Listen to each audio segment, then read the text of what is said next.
marché de l'AGV est effectivement un marché qui aujourd'hui est en pleine croissance, avec vraiment un bond depuis 2 ans, suite à la dernière crise économique où, à cette occasion, les entreprises, avec la reprise de l'activité de la croissance, en ont profité pour repenser organisation de production, optimisation de production et organisation de leurs flux.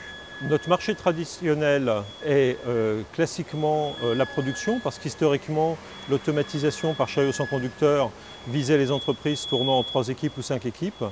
Et on voit de plus en plus le marché de la logistique s'ouvrir aux chariots sans conducteur avec des nouveaux clients qui viennent nous voir. Par exemple, pour L'Oréal ici, nous automatisons 3 de leurs usines en production et 2 de leurs sites logistiques. L'innovation dans notre activité est très importante parce que c'est à la fois l'ouverture sur de nouveaux modes opératoires, sur des méthodes de mise en service beaucoup plus simples et des nouveaux marchés en termes d'application. Par exemple ici, nous transportons des charges assez sensibles qui sont les conteneurs que vous voyez derrière moi, qui demandent d'avoir une reconnaissance d'image du conteneur pour pouvoir le prendre et l'empiler. Nous travaillons également sur des systèmes de guidage qui sont adaptés à certains milieux, comme du stockage des bobines, comme de l'environnement hospitalier, et également des systèmes de guidage pour l'extérieur des bâtiments. L'avenir de notre activité est tout à fait encourageant. Nous sommes en croissance d'à peu près 15% par an de manière assez régulière. Et en plus, la technologie utilisée, qui est une technologie de robotique mobile, est une technologie que nous diversifions aujourd'hui à d'autres domaines d'application, comme le domaine médical, puisque j'ai développé avec General Electric Healthcare un système à base de chariots sans conducteur qui permet d'offrir des nouvelles fonctionnalités dans des blocs opératoires sur de l'imagerie médicale. Le salon de la manutention, avec sa synergie avec le salon emballage, est intéressant pour nous parce qu'une de nos grosses activités sur les sites logistiques ou de production est la fin de ligne.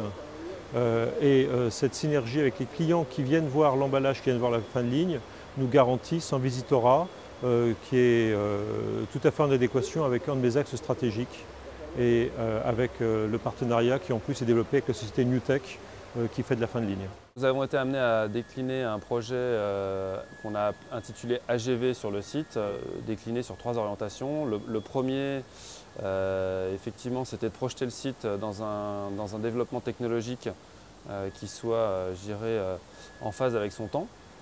C'était un objectif important pour nous. Le second étant de fluidifier les flux sur le site. Et donc pour cela, nous avons traité de façon décalée et en 3 temps la déclinaison des AGV sur le site. D'abord sur le flux de l'expédition de nos produits finis, puis sur le flux de l'approvisionnement de nos composants et enfin sur les flux d'approvisionnement et de sortie des produits finis. Au travers de ce projet, je dirais, de fluidisation des flux, nous avions également un enjeu de sécurité avec comme objectif de diminuer la manutention et le port des charges pour les salariés, qui est un focus très important pour nous. Et également de sécuriser tout le flux logistique en interne pour réduire les reprises de nos produits avec l'intervention des chariots électriques ou des chariots gerbeurs que nous avions identifiés comme étant un risque majeur d'accident sur le site. Voilà, donc trois orientations qui ont fait que nous avons été amenés à choisir et retenir cette solution technologique que sont les AGV.